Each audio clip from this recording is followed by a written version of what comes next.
আমার জায়গায় যদি কোনো একটা মেয়ে এই ভিডিওটা আপলোড করতো, তাহলে প্রত্যেকটা ছেলে তার পুরো ভিডিওটা ওয়াচ করতো। এমনকি কত সুন্দর সুন্দর কমেন্ট যে করতো, বলতো আপু আপনি কি আমার সাথে 1v1 করবেন, আপু আপনি না অনেক ভালো গেম প্লে করেন, আপু আপনার সাথে আমি অ্যাড হইতে চাই, আরো কত সুন্দর সুন্দর কমেন্ট যে করতো রে ভাই।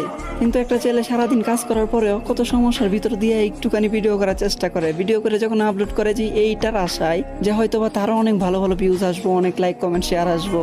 লাইক কমেন্ট তো দূরের কথা ভাই, ভিউজই আসে না, 1-150 ভিউজে যায় আটকা যায়।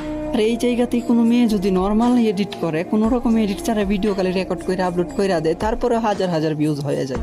আমি এটা বলতে চাইতাছি না যে মেয়েদেরকে কেউ সাপোর্ট করো না, হ্যাঁ মেয়েদেরকেও সাপোর্ট করো, কিন্তু হ্যাঁ পাশাপাশি ছেলেদেরকেও করো। একটা ছেলে যে কত কষ্ট করে ভিডিও বানায়, কতটুকু আশা নিয়ে ভিডিও বানায়, এটা কি তোমরা জানো? আচ্ছা আমি অন্যদের কথা বাদ দিলাম, আমার নিজের বিষয়টাই বলি যে আমি 12 থেকে 13 ঘন্টা কাজ করার পরেও আমি কতটুকু কষ্ট করে ভিডিও আপলোড দিই তোমাদের থেকে একটু ভালোবাসার আশায়। আর আমি আমার নিজের জন্য কখনোই সাপোর্ট চাই না তোমাদের থেকে। আমার কথা হলো আমার ভিডিওগুলো যাদের কাছে ভালো লাগে তারা তো অবশ্যই করবো, এটা তো আর আমার বলতে হইব না, তাই না? আমি সাপোর্ট তাদের জন্য চাইতাছি যারা অনেক কষ্টের পরেও কোনো রকম ভিউজ পাইতাছে না। তোমরা তাদের